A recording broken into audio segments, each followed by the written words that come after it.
A report published by a consortium of journalists on Thursday, June 12th, revealed that the Russian paramilitary group Wagner had engaged in the kidnapping, detention, and torture of hundreds of civilians during its more than 3 years in Mali.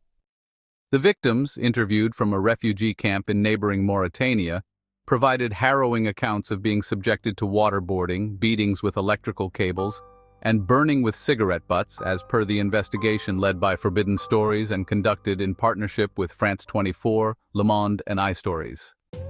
The investigation identified 6 sites where civilians were illegally detained and tortured between 2022 and 2024, with the likelihood of the actual number being higher, according to the journalists. The methods employed by Wagner in Mali mirrored those reportedly used in Ukraine and Russia, and in some instances led to fatalities.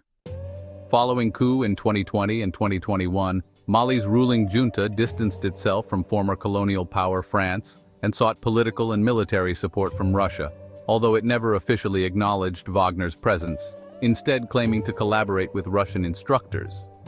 Despite the junta's denial, human rights groups and Western governments have persistently alleged the active presence of Wagner fighters in the country.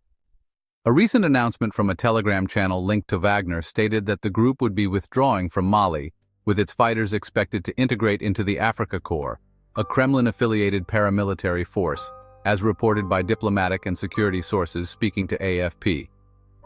In the town of Moura in 2022, a UN investigation accused Malian troops and foreign fighters of executing at least 500 people during an anti-jihadist operation, a claim refuted by the junta, but supported by Western governments who pointed to the involvement of Wagner mercenaries.